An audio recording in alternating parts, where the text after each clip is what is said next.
Bismillahirrahmanirrahim. Today we have a lecture on clinicals of brachial plexus. Our recommended book is from BD, so I take a lecture from BD. ठीक है. So basically brachial plexus के दो important main जो दो categories हैं, ठीक है. एक आपका अर्ब्स पॉइंट है और एक कौन सा है, क्लम्की पॉइंट.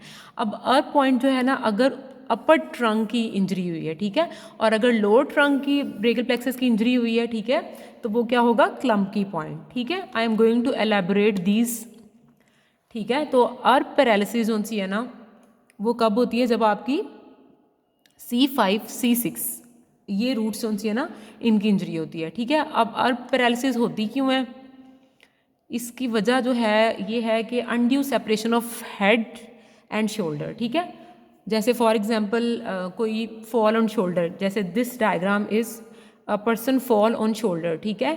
तो इसमें अनड्यू सेपरेशन जो होती है हेड की और शोल्डर की. ठीक है. Second point is fall on shoulder. ठीक है.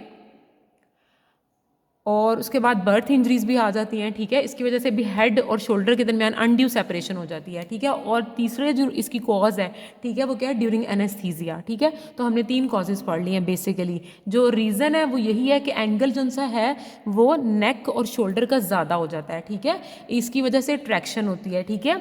जो हमारे अपर वेंट्रल रेमाए हैं, ठीक है, C5 C6 अपर ट्रंक. ठीक है. इसीलिए इसको अपर ब्रेकियल प्लेक्सस इंजरीज भी कहते हैं या फिर अर्ब पॉइंट भी कहते हैं. ठीक है.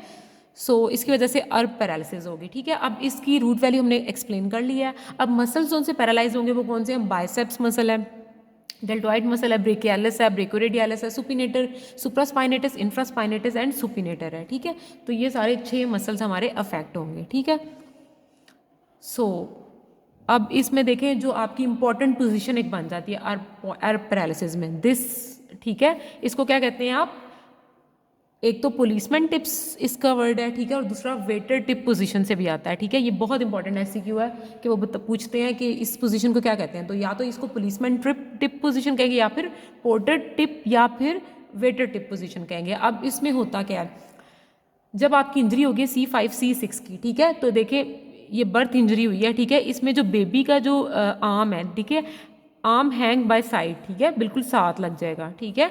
और साथ में क्या होगा, एडक्ट होगा, एबडक्शन नहीं हो पाएगी. ठीक है. Adduction is medial movement. ठीक है. तो उसका बाजू बिल्कुल मीडियली मूव हुआ है. ठीक है. मिडली रोटेट हुआ है. ठीक है. और फोर आर्म कैसी होगी इसकी, एक्सटेंडेड और प्रोनेटेड होगी. प्रोनेटेड मीन उल्टा. ठीक है. तो आपकी फोर आर्म कैसी है, इसकी हुई हुई है प्रोनेटेड. ठीक है. और एक्सटेंडेड है. अब इसमें क्या चीज़ नहीं वो कर पाएगा, एक तो एबडक्शन नहीं कर पाएगा. ठीक है. क्योंकि मसल्स पैरालाइज हैं. मसल सारे हमने पढ़ लिए, बाइसेप्स, ब्रेकोरेडियालिस, सुपिनेटर, सुप्रास्पाइनेटस. ठीक है.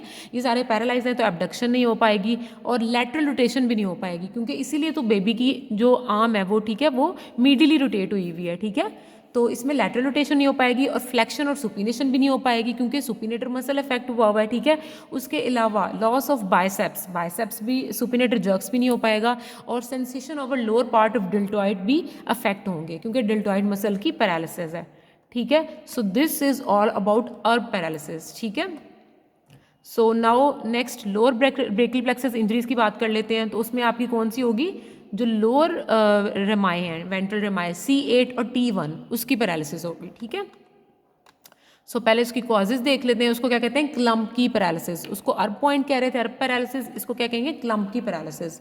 तो सबसे पहले इसकी कॉज देख लेते हैं. साइट इसकी क्या होगी, लोअर ट्रंक, उसकी साइट होगी अपर ट्रंक, इसकी लोअर ट्रंक हो जाएगी. कॉज क्या है कि इसमें अनड्यू एबडक्शन होती है. ठीक है. आर्म की, जैसे ये गिरने लगा है तो इसने क्या किया है, इसको पकड़ लिया है, दरख्त की जो टहनी है इसको पकड़ लिया है. ठीक है. तो फॉल फ्रॉम हाइट, ठीक है, clutching something after fall from height. ठीक है. वो गिरने लगा है तो उसने अचानक से इसको पकड़ लिया है. ठीक है. और दूसरी बर्थ इंजरी भी हो सकती है. ठीक है, कि वो आर्म को पुल कर रहा है. ठीक है. ऑब्स्टेटिशन. ठीक है. उसके अलावा, ठीक है, इसमें अब जो मसल्स हैं वो कौन से पैरालाइज हैं, इंट्रिंसिक मसल ऑफ हैंड. ठीक है. इसमें ये पैरालाइज होंगे. इसमें हमने सारे बाइसेप्स, डेल्टॉइड, सुप्रास्पाइनेटस, ठीक है, सारे पढ़े थे. इसके अंदर intrinsic muscle of hand paralyse होंगे. ठीक है.